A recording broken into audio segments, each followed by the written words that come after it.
This is the Truth Network.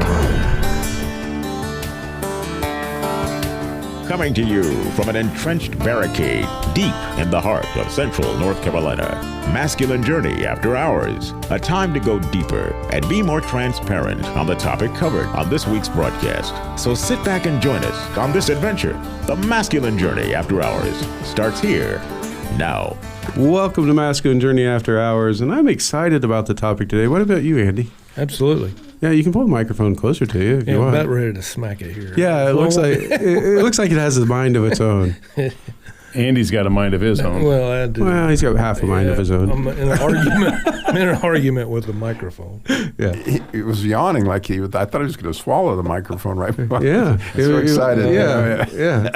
Looks like he's tasty. Looked like a fish on the line. Step out and get a cup of coffee here. Yeah, you might get a big cup of coffee based on the way you just yawned. But yeah, no. What are we talking about today, Andy? Tell the listeners out there what we're talking about. The importance of father in our lives, or Robbie likes to say, who's your daddy? But who's your daddy 2025? That's right. Yeah. But really, just the importance of fathers in our lives. Fathers that are not our fathers and how they father us. People that step in, God brings into our lives. And then obviously everybody knows my favorite is God as a father to us all, and he's the father of fathers. So, yep, that's what we're talking about. The importance of it. That was almost a present comment. I mean, you had father. It's almost back in the day when you did the present. It's hard to mess up what you're talking about if you keep repeating it, Well, that's true. Yeah. But you did well. I made the point. Yeah, you did relatively well. Yeah. What are we talking about, Sam? Fathers. Yeah, I think we're working on fathers now. Yeah, we are talking about fathers. It is Father's Day weekend. It's Father's Day Eve, unless you listen to this at a later date. It was Father's Day Eve a little while ago. But anyway, it's still valid. But no, we're talking about it and just opening our eyes up to the things that fathers have done for us. As we talked about in the last show, maybe you didn't have a great father. Maybe you had some challenges, but at least he probably taught you what you didn't want to do as a father. Mm-hmm. My dad had some really good points to him, but probably I made more agreements of things I didn't want to do that my dad did, and it wasn't necessarily always healthy, but, it did at least start me out in a good direction in some ways. But, Andy, you have the first clip of this show, if you'd like to tell us a little bit about it. Well, the first thing about it is Danny has just quit submitting Andy Griffith clips, so I'm going to take this. That is not true. I'm going to take this back from him, the title of the. Yeah, this is some Andy on Andy stuff, so let's get that going. But it's actually from the episode where it's not in the clip, but they've got a cannon within the town that Andy and Barney are trying to sell. And it's got, it's older, so it looks historic, but they don't know the history behind it. Well, Andy's been kind of embellishing what this cannon will do. Well, I think I didn't watch the whole episode. Yeah, it's but like Opie's, 28 minutes, man. It's hard to watch that. Yeah. We deal with in clips. Man, if I'd watched every show that it's been a clip for, but anyway, it's been a while since I've seen an episode, but essentially Opie's picking up on what his dad's doing. Well, you're making this compelling. Get off my back. I need some coffee. Get a dictionary. So, you have to go way back in our episodes to hear about that, but anyway. We had 5 viewers. Now we're down to 2. Yeah. Wow. Yeah. But Opie he's picking up on Dad's habits or whatever, and and Andy comes in here to kind of counsel him, because you'll hear Opie's been embellishing some of his products that he's got out there. And it's just a funny interchange, and I'll just talk about it when we get back. We're going to be back. Let's go. Here we go. Wait now. How are you going to be skating back when you don't have any skates? Well, I'm going to get them. Jerry and me are making a trade. His roller skates for my licorice seeds. Your what? His licorice seeds. What are licorice seeds? Yeah, and where'd you get them? On another trade with Tommy Farrell, I gave him my cat pistol. Your new one? It would have been worth it to grow my own licorice sticks. You were going to grow licorice sticks? Yeah, but it was a fake. I planted them, and nothing came up. You know, Paul, I think Tommy cheated me. Yeah, I'd say that sums it up pretty good. And so now you're going to pawn them off on the next fella? And on a better trade, too. Roller skates are twice as good as a cap pistol. Let me tell you something here. You know that you've been taught the golden rule, do unto others as you'd have them do unto you? Yes, Pa. You think you've been following that rule? Sure, Tommy did it unto me, and now I'm doing it unto Jerry. I believe you're bending that rule just a little bit. Now, the golden rule says that you're supposed to be honest and square dealing with other folks. Now, telling your friend that them seeds is going to grow licorice sticks, well, that's kind of far away from what you'd call square dealing, and it's awful close to what you'd call cheating. I didn't tell him that they grow licorice sticks, Pa. I just didn't tell him they wouldn't. Well, I got cheated. Well, now, that still don't make it right. And I know that you wouldn't feel good at cheating your friend. Now, I tell you what to do. Now, you just keep them licorice seeds and forget this whole trade until you got something worthwhile to dicker with, all right? All right. Now, just always remember, honesty is the best policy. You just listen to your pa, son. You'll never go wrong on that. So it's funny, Barney says that, listen to your pa and you'll never go wrong. Well, shortly thereafter, it's really when Andy gets in and starts kind of basically telling stories about the cannon.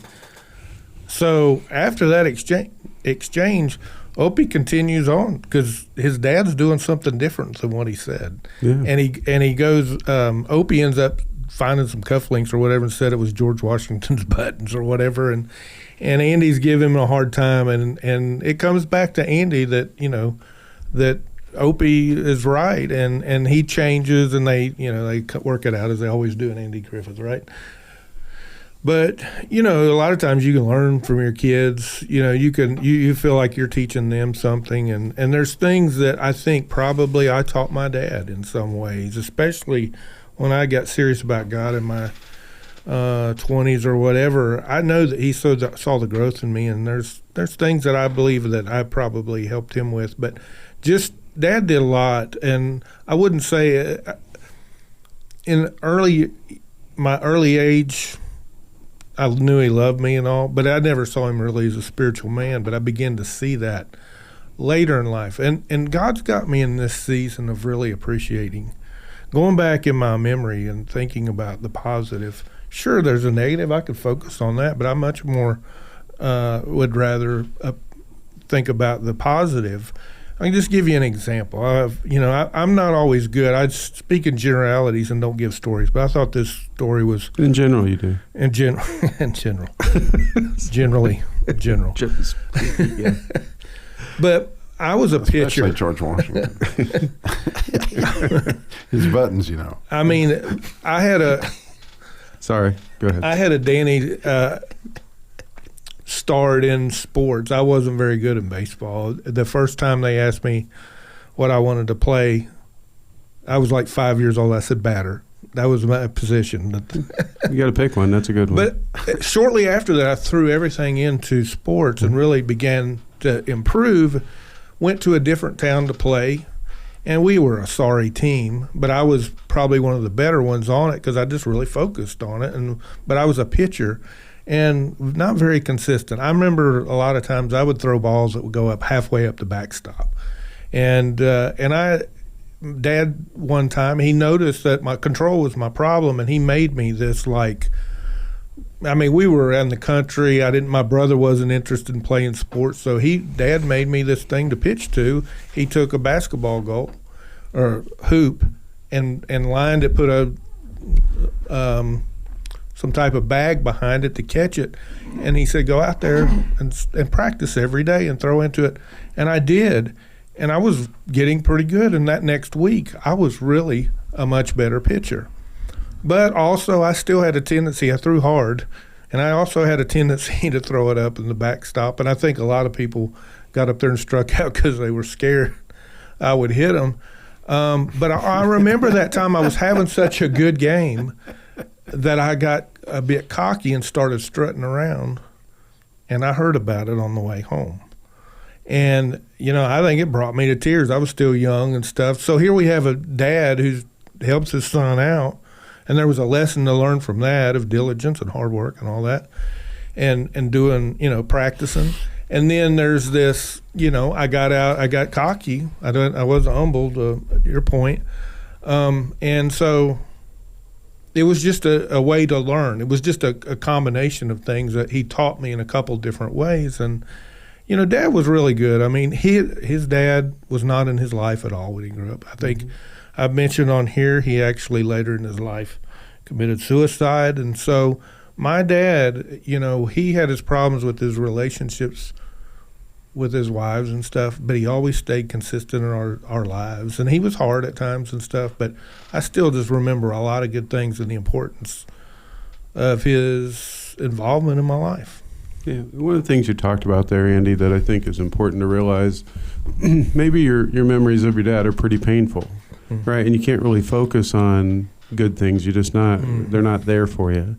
But that's where you can invite God in to say, God, okay, work on this hurt, work on this woundedness. Yep. And when the sting of that goes away, when God helps you take that away, then you're left with times where you can think of better things. That's right. Because I see my dad so much differently now that when, one, I'm a lot older, and so I'm looking at life differently, but also, God's worked on those wounds that I had, and I can look at him for who he was and not who he wasn't, because I want him to be something different than what he was. Yeah, and to have grace. The thing is that perspective that God gives you. When he heals you, you can have grace for people a lot easier than you could before. Now, Dad was gone, and I've talked about this many times. Dad was gone at an important time of my life, and I still suffer from it. I still, as much as God, I've stepped into it, and he's initiated me, and he's done a lot of things, I still feel weak in areas and things that I feel like it wouldn't be the same if my dad would have stayed in my life. But with that being said, what are you going to do? You can lean into God and allow him to put other men in my life and father me in those ways, and continue to just allow him in. A lot of times men get in the place, well, Dad wasn't there, I can't go to God, so this is on my own. The whole orphan spirit thing. I have to do it myself. And I tell you, the more you lean into that, you got to have a spirit of humility. You do to do that, because it was pride that kept me ever from allowing anybody else to speak into my life, because all it was going to do was expose me, or so I thought. There's a certain amount of exposure that happens, but are you going to stay there? Are you going to move on? Absolutely. Well, thank you, Andy. Danny, you have the next clip. I have to straighten up a fallacy that has been said. Oh, yeah? If somebody would have been here 2 weeks ago, they would have heard an Andy Griffith clip that I submitted 2 weeks ago. So, just saying. You sound kind of defensive there, Danny. Yeah. My honor was besmirched. Besmirched. Yeah. That's right. So he got the dictionary. That's right. I used the dictionary. That's the only word I got out of it. Yeah, it was in the B's. I didn't get any further. Yeah, I couldn't go much further than that. I got bored. Yeah. That's the next word. Yeah. I learned a lot from Dad growing up. That Dad was pretty much a borderline mechanical genius. I mean, a man can fix anything. I mean, literally can. And I inherited a lot of that. I mean, I think it's just some of it's genetics. But some of his words of wisdom I recall growing up. And my clip comes from Blue Buds, and it's grandfather Henry talking to Jamie about some advice between him and his dad. And it reminded me of some of the things Dad had said along the way. And but that we can play that clip, and then we'll talk about it on the other side. Busted? What? I just got my second win. You want in? No. But I do have a question. Shoot. How'd you feel when Dad stopped reaching out to you for help? When did that ever stop? No, I mean back in the day when he was coming up. He used to say that he had you on speed dial for like a decade. And along came that fateful day. June 6, 1982. You remember the date? Francis was excited because he had managed to defuse a war between two Chinatown crime bosses. Everybody else was excited for him. I realized he'd never so much as mentioned it to me. So it stung a little bit. Maybe more. But I was proud, too, knowing he was able to strike someone out because I taught him how to throw the forkball. So what didn't you go to him for? Busted. Just this thing with this retired cop, but I handled it. Handled it or handled it well? Both, but Eddie thought differently. I keep wondering if she was right and I was just being defensive. Here's the dirty little secret about climbing the ladder. The higher you go, the more you second guess yourself. Yeah. And with marriage, it's third and fourth guessing. So I'd say you're on the right track. Thanks, Pop. Now get out of here so I can finish the pie. I remember growing up, watching Dad just repair things and, just watching him and usually aggravating him probably because I was right in there wanting to see what he was doing. But the other thing in that was Dad always treated people well. And, he's always a friendly face. Dad never meets a stranger ever. And I'm that way. I can remember riding to the auto parts store with him and always wanted to go somewhere with him, but would get tired before he was ready to go because he would talk and talk and talk. And now my son goes, Dad, we got to go because I'm going to talk and talk and talk. But, those are just kind of the things that I picked up from Dad. But he always treated people well. It didn't matter who you were or, where you come from. Dad just treated people well. And I can remember as I got older and started to work in, plumbing and heating business and stuff, he said, son, get paid for what you know, not what you do. He said, if they want to send you to a class or to a school or something like that, he said, go. Learn everything you can. And, that has served me well over the years. And because, basically I'm in a job now, I get paid more for what I know than what I do. I don't fix anything anymore, but I help guys on the phone fix things. And that's, solely due to advice my dad gave me 30, 40 years ago. So, and just watching him treat people the way he wanted to be treated. Mm-hmm. And, that kind of thing. And I remember it was 1995. I had gotten sober in 1994 and, was trying to do the right thing and everything. And it was on a Sunday. I was supposed to go to an AA meeting, and I was supposed to be the speaker. First time and that kind of thing. And, it was important to me. And we got up, and the well was on the fritz. If you've ever grew up in a house with a well, when the well quits, you don't have any water. And so Dad said, we're going to have to pull the well out. I said, well, I'll call and cancel everything.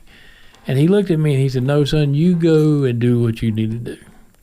He said, I don't understand what y'all do at those meetings, and I don't understand a lot of stuff that you talk about.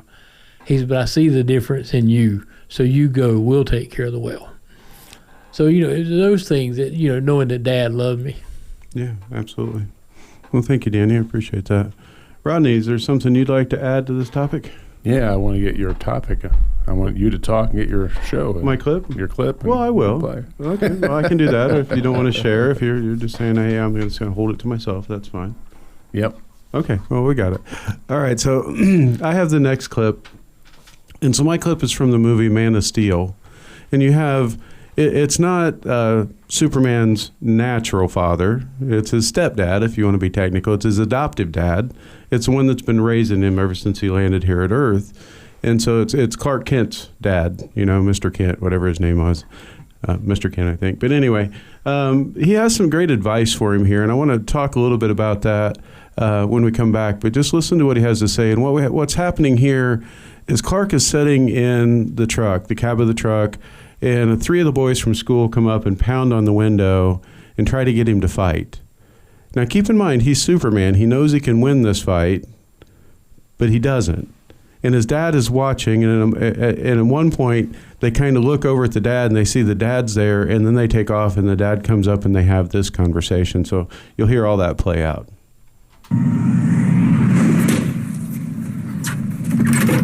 on, Kent.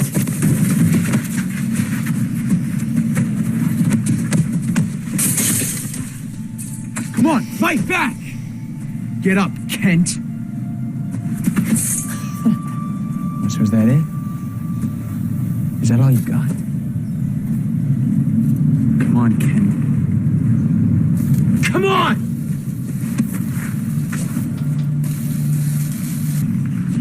Did they hurt you? Yeah, they can. That's not what I meant. I mean, are you all right? I wanted to hit that kid.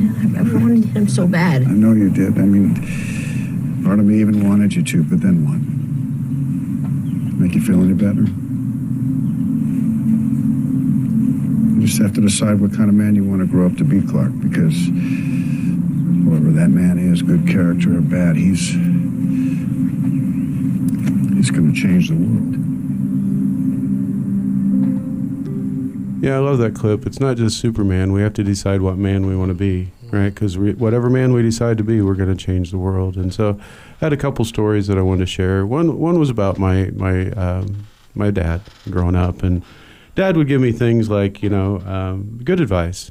Never hit a woman, and so I took that to heart, because I knew Dad would kill me if I ever hit a girl, and Dad's been gone lots of years, but that was wired in me, you never do that. And he would say, never start a fight, right? Finish it, but never start it.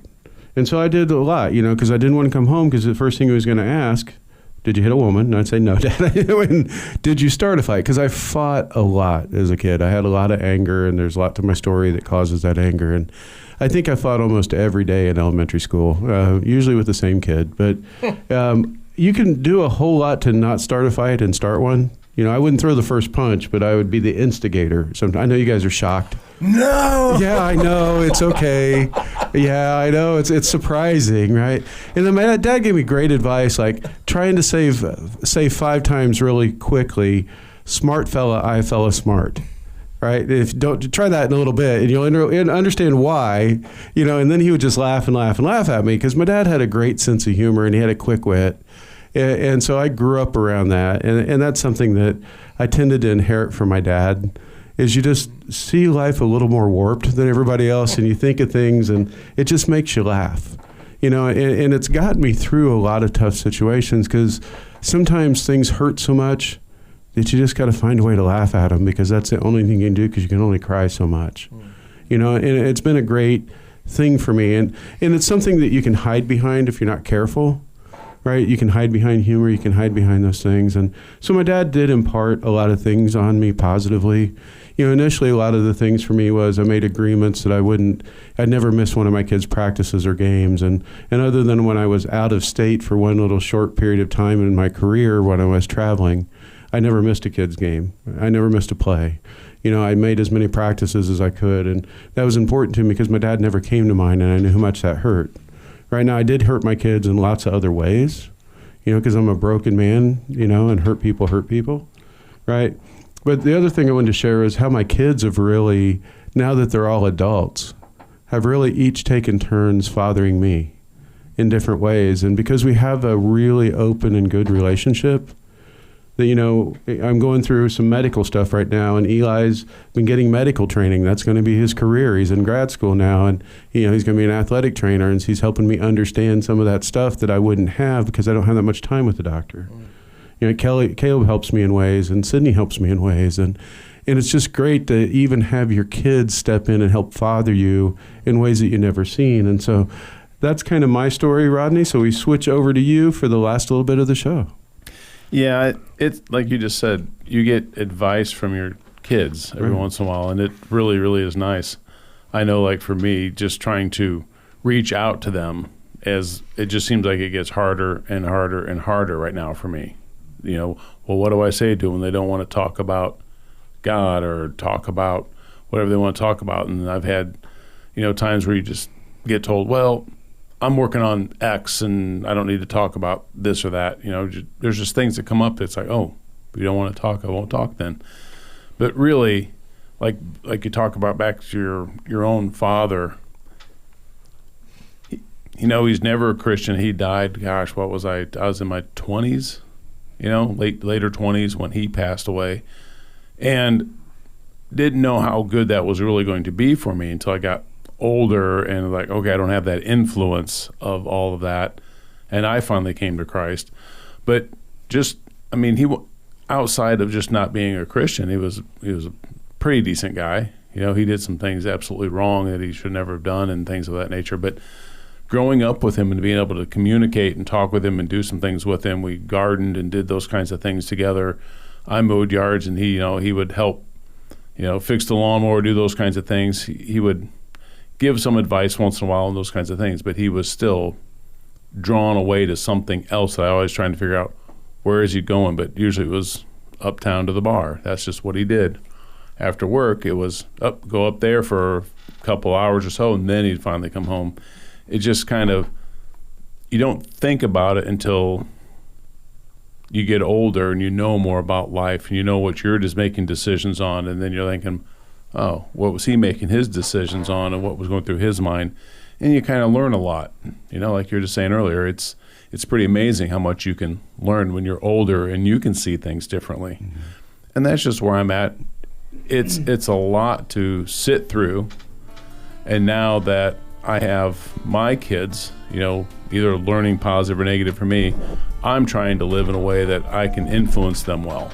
Yeah. And if they don't want to be influenced by me, that's fine. But I'm just trying to live through and in all that. Oh, thank you. Go to masculinejourney.org to register for the upcoming boot camp. If you are in Greenville or Spartanburg, about said those backwards, if you're in those areas, we're right across the border in Georgia, in Royston, Georgia. Beautiful camp, Camp Little Light.